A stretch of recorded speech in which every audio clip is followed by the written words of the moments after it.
Chris Kessler here with Wow. on this episode of The First Run, Matt and I are discussing The Founder, the story of the little burger joint that could. We'll tell you the big releases on Blu-ray as well, though I think we used to say Blu-ray DVD Picks. I think we can drop the DVD at this point, right, Matt? I don't know. We don't really. Does anybody buy DVDs anymore? I don't know. We don't want to alienate some sections of the country. That's a fair point. And you know what? We also tell you what's the big things you should be either streaming and your straight to DVD pick of the week. So maybe we should we'll work that out behind the scenes. Then Matt, it's on to Hush, a home invasion thriller about a deaf and mute young woman. Sadly, none of her other senses are increased to superhuman levels. And then finally, we start our big Oscar push, Matt, our big buildup. And every week we're going to do something different. This week we're starting with the 5 best supporting performances since 2000, and that's our yardstick. We're going to use 2000 as our ground level going forward. And at no point will you hear me utter the name Greg Sestero. That's a little, well, people know what that is. All right, let's hear a clip from The Founder and get this ball rolling.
So, Matt, Michael Keaton is back after he won Best Actor for Birdman, didn't he?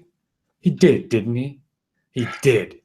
Sure. In your revisionist history, yes, we'll go with that. In my alternate Man in the High Castle world that we're now living in, I still think, yes, Michael Keaton won Best Actor for Birdman. Well, this is his big first role. Well, he also did Spotlight, right? So we got that going for him. But still, this time he plays Ray Kroc, the founder, wink, of McDonald's. So, Matt, let me ask you, and I really hate to do this to you, were you loving it? Oh, that was corny. We should cancel the show just because. Yeah, I think that's it. We have nothing left. How about this? Let me give you a different one. Are you ready? Has there ever been another time where you've rooted for a guy and then realized you really wanted to deck him? Yeah, that's a fair assessment. Roy Kroc is a crock of crap. Right. We'll keep the explicit tag off this one and not say what I want to say, but he's not a very nice dude. And you're right. Initially, he's kind of got this struggling salesman vibe, and you kind of want to root for the underdog kind of thing. This guy who's been down on his luck. But then as it progresses, you kind of realize, okay, wait, he never really had it that bad. He's pretty successful in what he does, and it's more that he's always kind of looking for the next thing. And he basically just takes someone else's ideas and runs with it and improves upon it at the expense of stepping on whoever he has to get what he wants in the way. And it's the American dream. This kind of thing can lead to presidency. That's one of my notes. Is that right? Well, not that specifically. But say Ray Kroc truly is the American dream, and all the ingenuity, brilliance, and treachery that entails. Yes, very true. So if you're not familiar, Ray Kroc is the guy. He didn't come up with McDonald's. That was actually the McDonald brothers, Richard and Maurice, Dick and Mac. So they're the ones that come up with the whole concept. They come up with McDonald's, the Golden Arches, the not the conveyor belt, but the system, the assembly line system of putting things together, which was completely revolutionary at the time, which I didn't even realize, and that was probably the most fascinating part of the movie to watch. That's true. That was really good. So, but then Ray Kroc is the guy who does the franchising and makes it into the global corporation that it's known today. And this is the story of how all that happened. And it's true. I felt the same way. I thought that, man, this guy's kind of just trying to find the right thing and take care of his family and be a successful businessman. But really, his only concern, Matt, is himself and proving that he himself can be a successful person and whatever that's going to take. So I got to tell you, I thought that was an absolutely riveting performance on my part. Not on my part, on Keaton's part. I really didn't have anything to do with the production. Really? It's surprising. Much like last week when we talked about Jackie and Natalie Portman, right, and how integral she was to the film. Same situation here. I think that this thing just falls apart without Keaton, and he really is the engine that keeps this thing humming. And I think it's a fascinating performance, the way he's able to toe that line, especially in the beginning, how I'm kind of rooting for him. And then as things unspool and we get to know Ray Kroc a little better with each scene, the guy's a bit of a jerk. So especially that one scene, right, when he's talking to the McDonald's brothers about the drowning man. I don't want to ruin it for you, but that really encapsulates who Ray Kroc is. So still, I think it's an exceptionally well told tale, Matt. I think at times I wish it was Fincher directing this. Not that John Lee Hancock does a bad job. It's crisp. Right. It runs smoothly. It's exceptionally well told. You know how Fincher was able to turn the story into the founding of Facebook basically into an action film. Right. I was wondering that may have been a little more style and may a little would have tipped this over the edge for me to being one of the best films of the year. I still enjoyed it. I thought it was really good. I want to watch it again, probably more just to watch Keaton's performance. But I really enjoyed it. It's bright and airy at times, the way he shoots it, and the colors, and then also funny and then exceptionally dark in moments. So I don't know. Where did you come down? Did you indeed love it, Matt? I would say it's true of an actual McDonald's experience. I liked it. I don't know if. Did you feel sick afterwards, though? Yeah, I didn't feel sick afterwards, but I'm not in any rush to go back and again until I forget.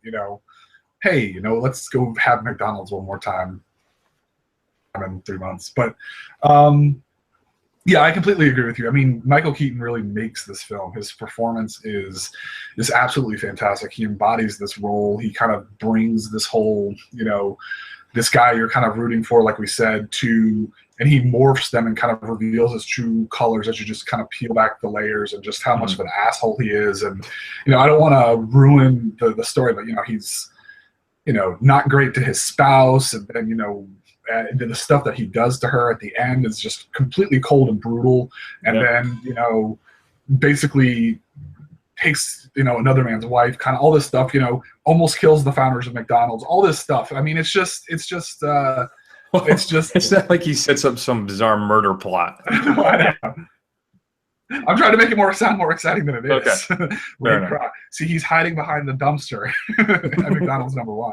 And he's force feeding all the burgers and fries down their throats until they have coronary. You love the instant mix. And can I tell you, just as an aside, that thing with the instant mix, when he sends them the little note about the instant milkshakes and says now it's in strawberry, like maybe you'll like it now. Thought that was hilarious. But as good as Michael Keaton is, let's not sell short. I think Nick Offerman, who plays Dick McDonald, and John Carroll Lynch, who plays Mac McDonald, they are actually really good in this film as well. I think they kind of really kind of establish that foil, kind of that aw shucks Midwestern in Mac, and then kind of like that cold, calculating, well, not cold, but he has the way he wants to do things, and his way is right with Dick.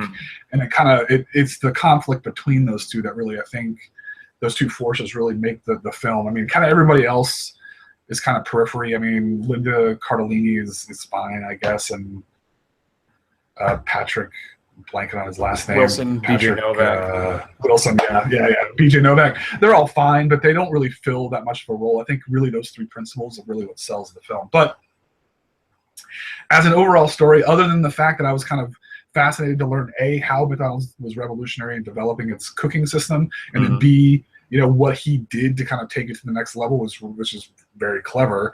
A lot of it didn't, as far as the story goes, like, it was good and I enjoyed it, but it wouldn't be like something like, man, I want to sit down and watch The Founder again. Interesting. Yeah, I guess I went a little farther than you then. I agree. I think the story of the founding of McDonald's and how it became the powerhouse that it is today was really fascinating for me, and I enjoyed getting that peek behind the scenes. And I'm glad it wasn't sanitized. You know, we really got to see what happened. So I thought that was really fascinating. And I don't know, I enjoyed it. I'd like to watch it again, but I think just mainly on the strength of Keaton and Offerman probably is what would draw me back. So I don't know. Did Keaton get? He didn't get a nomination for this, did he? No, I don't think so. That's too bad. I think it's really strong. I don't know if it's Birdman strong, but I really appreciate it. And it's funny too, because he disappeared for a while, right? And then he came back and did that horror film, White Noise, and then he's been slowly getting, you know, the larger roles again. And I'm glad that we have a weighty performance. You know, basically, I'm glad we have Michael Keaton back. Well, and you know, he's rode this into a nice big check cash in. He's going to be in the next Spider-Man movie, so hopefully he's you know, putting a down payment on his new summer place. There you go. Good for him. I'm glad to hear it. Yeah. So let me think here. So man, I think if I had to give The Founder any letter grade, I would probably go A-. Okay. I really enjoyed it, and I think it's a shame that Keaton didn't get a nomination. I think he's really good in this. Where do you come down? Yeah, I'd go a little less than you. I'd say B+. It's solid. It's very, very good. But I can tell you right now, it's not going to crack my top 5. But the biggest praise I can give it is that it almost made me want to go eat McDonald's after I was done. Just after watching all that. I felt the same way. And I haven't had McDonald's in years. Yeah. So yeah. No, there's a big chance McDonald's. You can sponsor us, and then we'll eat it all the time. That's right. And it'll be like Super Size Being. We'll be dead within a few months, but that's all right. That's fine. So do you need to rush out to the theater and see this? Yeah, you know what? I don't know. No, I think you're fine. I think you're fine waiting for it to come home. But I think you should definitely see it. It's well worth the price of admission or the rental or however you want to word it. So all right, Matt, if anybody else out there has had a chance to see The Founder, we'd love to hear your thoughts. Shoot us an email at feedback@thefirstrun.com. Matt, let's talk about what's coming up on Blu-ray and DVD this upcoming Tuesday. That's January 31st. First up, the first big film coming out, I don't even want to talk about, but I'm going to tell you it's coming out. Do not watch it, just as a warning. And if you want to hear my full thoughts, go back into the archives and listen to me share my thoughts about Jack Reacher, Never Go Back. There's never been more truth in advertising in a movie title than Jack Reacher, Never Go Back. If you buy it from Best Buy, which you should not, you get a steel book. And there's a whole bunch of behind-the-scenes featurettes making of stuff. So ignore it or watch at your peril. Queen of Katwe, the Disney movie about the young woman who becomes a chess master, is being released as well. I wanted to catch up with this. Unfortunately, I did not. Includes 8 deleted scenes, audio commentary. Boo, A Medea Halloween is being released as well. You get Masterminds, the underwhelming comedy. At one point, Matt, was one of my more anticipated films of the year. It's one of those things where they did a lot of improvising, and I feel like they just chose the wrong takes to make the film. This is the one with Zach Galifianakis, Jason Sudeikis, a whole bunch of people. And Kristen Wiig about the biggest, armory truck heist in history. Gimme Danger, the Iggy Pop documentary about the Stooges, is coming out as well on Blu-ray. Matt, Disney is giving us Pinocchio. Includes a Best Buy lenticular cover and a digibook from Target and a whole bunch of stuff. So I'm excited. I may end up picking up Pinocchio. You know, I don't have any kids, so I don't have any of that. I don't have a lot of the Disney stuff, but Pinocchio's a classic, right? Yeah, it is. But I mean, Chris, I'm a lot of the older Disney has some pretty morbid and grotesque stuff in it, and I think, in my money, I think Pinocchio has the absolute most terrifying sequences of any of the Disney films in it. I mean, that whole thing with the Pleasure Island and the kids turning into donkeys, that is some messed up, dark stuff for sure. It is pretty scary. Yeah, that's a good point. Has your fake daughter seen Pinocchio? I think we have it on DVD, so yeah, I think she's seen it, but I don't think it's one of those. The older ones, they don't seem to hold as much of an interest because they're a lot slower paced, and I mean, besides Animation's not as flashy. yeah, she likes Snow White, she likes Cinderella, but like Lady and the Tramp, she couldn't even make it through like 15 minutes of that. Oh wow, interesting. That's too bad. Yeah. Scream Factory is giving us Poltergeist 2 and 3. New 2K scans of the interpositive negative, new audio commentaries for all of them, new interviews with screenwriters and actresses, a whole bunch of stuff. So if you're a fan of the Poltergeist sequels, you can get those on Blu-ray from Scream Factory. Vestron is giving us The Lair of the White Worm. You ever seen Lair of the White Worm, Matt? The Ken Russell film? I have not. I've seen bits of it. I remember it being kind of meh, but also scary. I don't know. I'll have to maybe catch up with that. Vestron's always also giving us Parents, the only film directed by Bob Balaban. If you're familiar with the Christopher Guest mockumentaries, he usually is in those. This is the one with the parents, Randy Quaid, and I am blanking on the mother, but they're cooking stuff. And what they're cooking is something you're not going to want to eat, but I don't want to ruin it for you. And then your straight to DVD pick of the week, Matt. I'm going with Bubba the Redneck Werewolf. I don't know if this will be good as Wolf Cop, which they're making a sequel of that we will have to watch, Matt. But Bubba the Redneck Werewolf, get ready to howl at the moon with laughter as Bubba the Redneck Werewolf, played by Fred Lass, and a host of riotous hillbillies fight to save their town of broken taint from the forces of evil. Pre-werewolf Bubba is a night shift dog catcher and local laughingstock who longs to win back the heart of his high school sweetheart, Bobby Joe. Little Evil Dead 2 for you there. But when the devil, played by the Bubba Comics creator, Mitch Hyman, comes down to Florida, Bubba signs a deal to make himself a badass, only to make up the next morning permanently transform into the most monstrous werewolf. As I'm reading this, I think we've actually done this one before. Oh, man, we're starting to repeat ourselves. I mean, you would think after 300-something episodes, you'd be able to keep all of them straight. I blame Bubba the Redneck Werewolf. They must have had a delay because we would have had it before, and then they pushed out the date, and then I found it again. So I am blaming you, Bubba the Redneck Werewolf. Doesn't mean you shouldn't watch it because it sounds like a family classic ready to be made. So we'll have to check that out. Matt, should we be streaming anything this week? Yeah, so I'm going to do a little bit of a punt here. I'm going to use a service that not everybody has, which is HBO Go. But recently, this past week, HBO released their new documentary called Beware the Slender Man, which is a documentary about Morgan Geisler and Hannah Weir, two 12-year-old kids back in 2014 who stabbed one of their best friends and tried to kill her as an offering to Slender Man. Slender Man is a creepypasta invented on the internet. It has become huge and mythic, in its folklore. It's kind of a modern legend, really.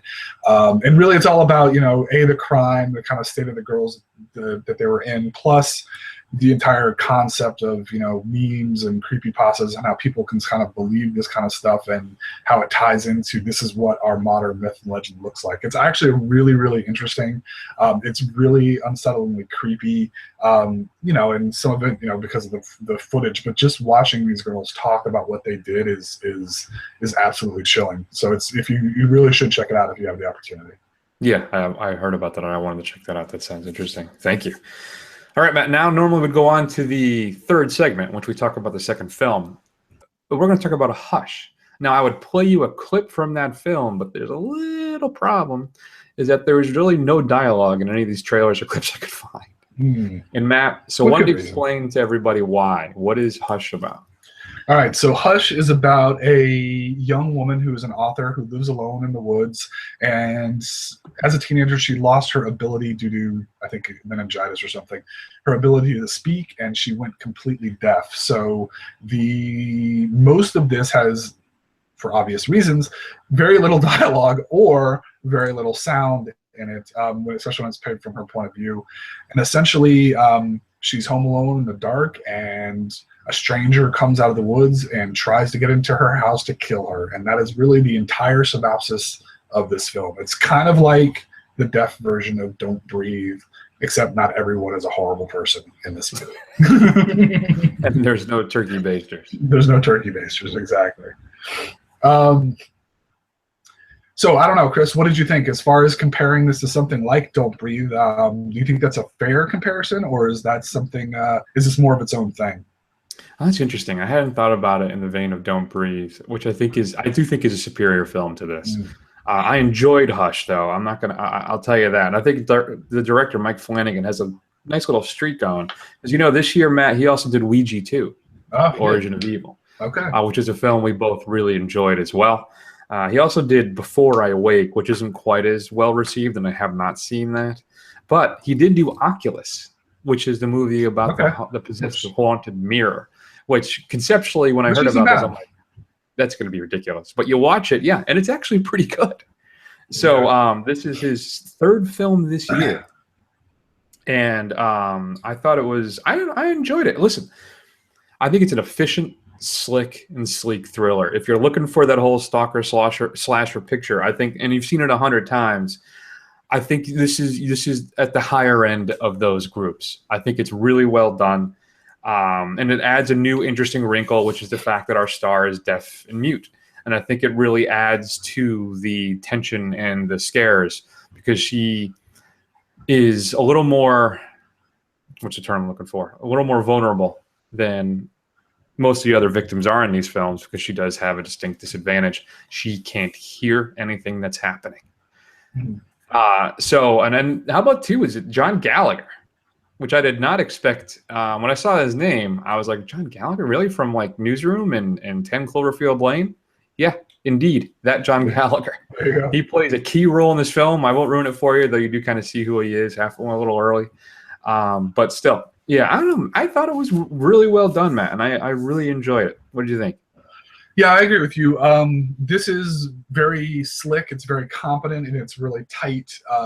Now, I will be the first to admit this isn't breaking any new ground by any stretch of the imagination. This is what it is. It knows what it is, and really, what he's just trying to do is make a good version of this kind of, you know, person in peril versus, you know, faceless killer out in the dark kind of thing. And for what it is, it's very fast paced, it's very tense, and it's very well done and slick. And I think, you know, the little conceits that he puts into it about with her deafness and her, you know, inability to speak really heightens the tension in a lot of ways. Like, you know, early on in the film, the killer breaks in and takes her phone, and he's literally like 6 feet behind her, making no effort to mask his noise, but she has no idea he's there, which is pretty freaking creepy when you're watching it. So yeah, I mean, this is a good, enjoyable slasher film, and it's not anything that I think you will say is groundbreaking, but it's a good time.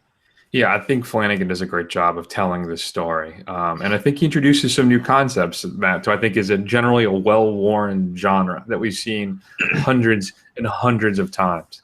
But I think the addition of the deaf mute lead, I think, adds some more tension that makes it a little more enjoyable. So yeah, I rather enjoyed it. I would probably give this a B plus, just because it's a sleek, compact little thriller, and I think it's really Yeah. successful. So that's where I would fall. About you? What about you? What's your grade? Yeah, I agree. I would say it's a B. You know, again, it's just it's a fun, you know, fast-paced, you know, thriller. Like, if you're into that kind of thing, you're going to enjoy it, and, you know, have a good time and watch it. There you go. So if you have a chance to see Hush, shoot us an email at feedback@thefirstrun.com. We'd love to hear your thoughts. Hush is available currently, at the very least, on Netflix, because that's where I watched it. I don't know if it's on Amazon or any other streaming services, but you can check it out on Netflix. Yeah, I think it's a Netflix exclusive, actually. I think they bought it. Okay, well, there you go. All right, Matt. Now I get to play a fun little clip. I'm excited about this one. We are going to take a quick break, come back, though, and we're going to tell you what we think are the best supporting performances since 2000.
So, Matt, that was a clip from Tropic Thunder. Robert Downey Jr.'s performance as Kirk Lazarus did not make the cut for me, Matt. It's not one of my 5 favorite performances or one of the best supporting performances since 2000. Tom Cruise as well gets a mention for that film. But, didn't quite make the cut. I hope I didn't blow up your list, though, and rob you of your number 1 by playing that clip. No, there's no way. I think our lists are going to be pretty similar. At least the top 3, I think, are going to be very similar. You think so? You know what? I'll bet you at least the top 2 for sure. Yeah, maybe you're right. That'll be interesting. All right, so why don't you start us off, Matt? What was the 5th best performance since 2000 for a supporting actor or actress? All right, so I was going through the list of, and obviously this is not just winners. I include nominees if I thought they should have won over somebody else. But I was a little worried this is going to be a bit of a sausage party. I was getting a little nervous here as I was looking through this. But I came up with some contenders towards the. So I put them towards the bottom. Unfortunately, my top 3 are unassailable. Sorry, ladies, it just is. So. My number 5 was Marissa Tomei in The Wrestler. Now, I don't think she won for this, but I do remember watching this film, and I was actually really taken aback by the amount of kind of pathos and feelings she puts into the role of an aging stripper who is a single mom, I believe, and has some kind of a professional bordering on friendship relationship with Mickey Rooney's wrestler character, who's really the only person who treats her like a human being anymore as her looks are fading kind of thing. And I don't know, I thought she gave a really kind of nuanced, performance that had a lot of feeling in it. And I was actually pretty impressed with it. And I haven't seen The Wrestler in a long time, but what I thought about it was like, man, she was really good in that movie. Yeah. No, that's a fantastic pick, Matt. It actually was my number 5 for a while. It ended up pushing out to 6, though the more you talk about it, I'm wondering if it should have been my 5. So I'll tell you what my 5 was, and it's Val Kilmer in Kiss Kiss Bang Bang as Perry Van Shrike. If you're not familiar with Kiss Kiss Bang Bang, it's really the beginning of the return of Robert Downey Jr. Everybody credits Iron Man, but it was really Shane Black's Kiss Kiss Bang Bang. He plays a guy who's robbing something, and they're about to get caught by the cops, and he runs away, and he ends up barging into an audition, and he gets cast as a role as the star of a film, and as a cop, and he's the advisor he's assigned to learn the role is played by Val Kilmer, and it is one of the more fun, brilliant, self kind of mocking performances you'll ever see. I absolutely adore Val Kilmer in this film, Perry Van Shrike in Kiss Kiss Bang Bang. If you haven't seen the movie itself too, you have to. It is a lot of fun, and it's a great little picture. So I went with Val for my number 5. There you go. All right, so my number 4. This was a teen star, and I'm surprised how often she's appeared on this and how good she is in all of these films. And she's appearing again in this year's Oscars, and I think she's a serious contender from based on what we spoke last time. But in this one that I picked out, Michelle Williams in Brokeback Mountain. She plays Heath Ledger's wife, his kind of estranged wife, who kind of embodies that kind of, husband's off to work, she's left raising the kids in a country setting, and, her struggle, and he's distant and all this kind of stuff. But it turns out because he's gay, but, that's not really what she knew. And kind of watching her emotions as all of that stuff falls apart is pretty powerful. And I was really thinking, I was looking at this list, and her performance in Blue Valentine, unless it was on lead, didn't get nominated, I think. But I'm like, man, really? Michelle Williams, I don't know. It might be on lead. It wasn't on supporting for sure. Okay. But yeah, I was like, man, Michelle Williams, she kind of came out of nowhere from being on Dawson's Creek to being an consistently Oscar-nominated actress, and she deserves it, man. Yeah, I agree. In fact, I actually thought about. I unfortunately, I am embarrassed to say I have not seen Brokeback Mountain. Oh, really? So, yeah. So. In fact, when I was putting my list together, Matt, I was going back in time to that 2000 to 2006-ish to 2008-ish window. I didn't see a lot of those huge films. Yeah, me neither. So maybe that's another marathon down the road. But no, I think that's a fantastic thing, and I almost put Michelle Williams for Manchester by the Sea on my top 5 because she is heartbreaking in that film as well. She really is brilliant. So. Blue Valentine too, fantastic. So no, my number 4 though is Tilda Swinton and Michael Clayton as Karen Crowder. She plays the attorney for the big corporation that Michael Clayton, George Clooney's character, is up against in this gigantic lawsuit, and she does everything she can to discredit and take down Clooney. I mean, quite literally everything she can do. But in the end, of course, it's Clooney. He's going to win out, right? You don't mess with the Cloonster. So, but her performance in this, Matt, is absolutely riveting. I mean, she's one of it's fun. It's how do I describe it? It's kind of like it's those courtroom kind of attorney thrillers, and it knows what it is, and it knows it has to hit all these points, but it's still really entertaining. But Swinton's performance is really the engine in this film for me. She is fantastic in this film. So if you haven't seen Michael Clayton, it's worth seeing alone just for Tilda Swinton's performance as Karen Crowder. It's just how she's dealing with everything, how ruthless she can be. It's just fantastic. So that's my 4. All right. All right. No, that's a good point. I don't know why, but I did not include anything. I just kind of stopped at this year's Oscars, so I don't have anything on any of my lists, or at least this list, that has anything from this year. So, oops. All right. So anyway, my number 3. All right, ladies, I'm sorry. These are my 3. These are unassailable. Okay, I don't even think anything from this year would even fit on these. It would be tough to try and dethrone one of these 3 guys here. So my first, number 3, Javier Bardem as Anton Chigurh in No Country for Old Men. Quite possibly my absolute favorite Coen Brothers films. And Bardem completely transforms himself into this soulless killing machine that is just this terrifying force of nature throughout that whole film. He is barely even human in that film, and it is so much fun to watch. I absolutely adore No Country for Old Men. I don't know if it's my favorite Coen Brothers films, but it might be one of these 1A, 1B, 1C kind of things. Right. But it's I love that. I adore that film, and his performance in it is maybe one of the main reasons I like it as much as I do. He is not even human in that movie. It's my number 3 as well. You're entirely correct. I don't think I could say it any better. Javier Bardem is absolutely chilling in that film, and it's all the little touches. It's how he dresses. It's the bowl cut, the haircut thing. It's his mannerisms, how he speaks. It's everything he puts together. You're right. It's absolutely terrifying. And I love too, in that film, what the Coen brothers do is that the violence decreases as the film progresses. Well, meaning that they show you less. It starts off really shockingly violent, especially when he gets arrested. That look on his face, man, when he's got the sheriff on the ground. It's just, but you'll notice too, as the film progresses, you see less and less and less till we finally get to the kind of near the end where everything happens off camera. So it's, but it's my number 3 as well. I entirely agree with you. All right, so let's see if we keep this match game going. What's your take? I think we are, but I think ours are going to be reversed. Is what I'm thinking. This is what I'm guessing right now. Quite possible. Okay.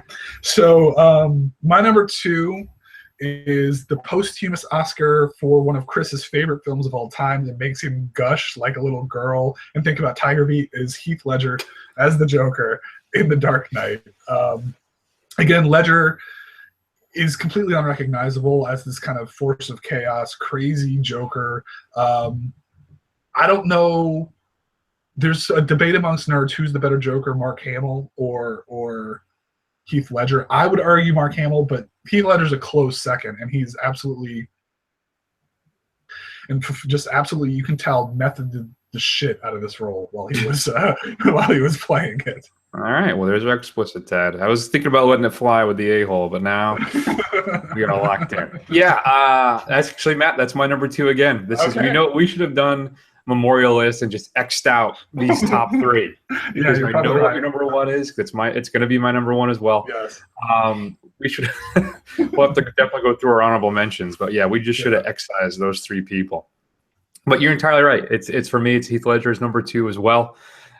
Just his performance as Joker, it's unsettling, terrifying, and it's it was finally the kind of the Joker I had been waiting to see on the screen. Just like Javier Bardem, Matt, a force of nature. He's just this being of pure chaos there to just disrupt the normal order.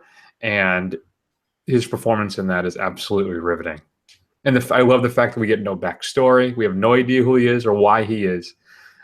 Just a fantastic performance and a well-deserved posthumous Oscar for Mr. Ledger. It's too bad, too, that... all right. That's my number two. All right, Matt, so tell the world what our number ones are, because it's clearly... I'm going to be generous. I'm going to let you go with our number one, Chris. Why don't you do this, because I've stolen too much thunder here for 3 and 2. I appreciate that. Well, clearly it's Christoph Waltz as Hans Landa in Inglourious Bastards. I don't think since 2000, there's no performance that has just floored me. What Tarantino does to give him that opening scene in Inglourious Bastards, what, 15, 20 minutes long? Where he's confronting the French farmer in the house because he's hiding Jews, and they're there to find them. And it is how just calm and friendly he is, delivering the most chilling and disturbing lines that you will ever hear. Just the confrontation when he sees Shoshana later on in Paris in the restaurant, when he, the whole creme scene. Well, I mean, he is absolutely brilliant in this film. And not as the best, but it's my favorite supporting performance since 2000. Matt, tell us more. Why is he your number one? Well, I think you hit the nail on the head. This might be the best supporting performance I've seen since at least our countdown started. And I'd be hard pressed to go back further. You have to go pretty far to get anything any better. But yeah, I mean, it's amazing to me how well Christoph Waltz can just shift from smiling geniality to kind of slimy self-preservation to kind of just cold, just absolute evil, all within the span of the same scene. I mean, just that opening farm scene, honestly, if I lived to, another 50 years, I would bet, if you asked me 50 years from now, that I would say that is probably still one of the best scenes I've ever seen in film. And it is, it starts off, friendly, jovial, sorry, I'm putting you out kind of thing. Even with the jokes, he pulls out the giant pipe, the kind of thing that kind of makes you laugh. That cuts Sherlock Holmes thing, yeah. And then by the end, he's like, when he's got that farmer, and his whole face just shuts down into this, predator, like I've got you cornered kind of thing, and just kind of goes from there. And then his gleeful sadism as he's shooting at Shoshana as he runs away. It's this whole range of things that he does throughout the film that is just, it's absolutely amazing what he can do. And it's an incredibly memorable performance, and you'd be hard pressed to ever forget that one. Yeah, I agree entirely. So easily my number one. All right, Matt, do you have some honorable mentions you'd like to share with the folks at home? Yeah, I wanted to say John Hawkes from Winter's Bone from 2010. He plays that one. That's a good one. That was really, really close, and honestly, it was in danger of pushing off one of the ladies but I'd be like, no, I'm pushing off too much from that. So, but yeah, John Hawkes is absolutely fantastic as Jennifer Lawrence's in the connected uncle in Winter's Bone. It's pretty fantastic. I put in Tom Hardy in The Revenant. He really embodies that role. He disappears into that role. Frances McDormand from Almost Famous, just because I love Almost Famous and I have an unbelievable affection for it, and she's a lot of fun in that movie. And Patricia Arquette from Boyhood I thought was really good as well. Although you can make a case for Ethan Hawke as well in that film. Yeah. I also had do you have any more? Sorry. No, that was it. Dickie Eklund, Christian Bale in The Fighter, J.K. Simmons in Whiplash as Terrence Fletcher, Alan Arkin as Edwin Hoover in Little Miss Sunshine. Though that film kind of became to represent everything that's wrong with independent cinema. Right. Benicio del Toro as Javier Rodriguez in Traffic. Sylvester Stallone in Creed as Rocky. I wish he had won that year. That still bothers me. This year, Mahershala Ali in Moonlight as Juan is fantastic. I have another one from this past year, Michael Shannon as Detective Bobby Andes. Both of them have nominations, by the way.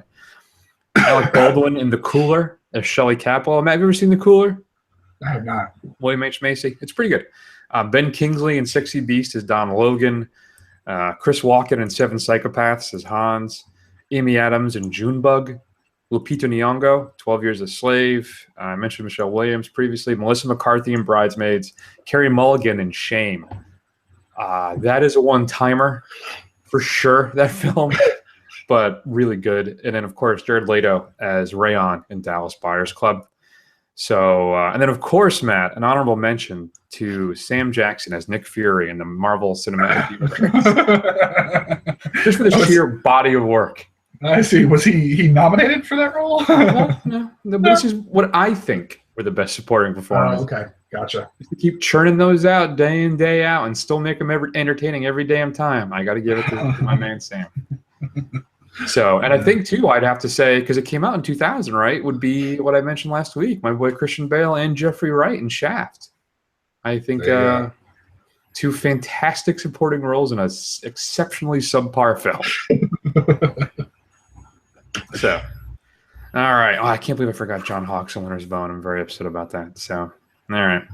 Did we miss any? Are there any supporting performances that you think were missed out there in the last 16 plus years? Shoot us an email at feedback@thefirstrun. I'd love to hear your thoughts. Matt, next week, next week's really up in the air. Right. I'm going to try and squeeze in Silence in the next couple days. It's only playing a handful of times. Right. So we'll see if we can pull that off. We'll have to get together off air and figure everything else out. Next week, we're going to do our big year-end wrap-up because clearly it's almost February. We'll tell you what the 10 best films of 2016 were, and we'll continue our build-up with the, what are we doing, just best overall performances? Or we're going to break it down by actor and actress? We'll have to figure out the time. There's only, we'll have to figure that out. We'll let you know. We'll keep you in suspense. First Run Lands. Good times. So that's a big show this week. We're going to take an extended break, and we will see you all in a week. Bye.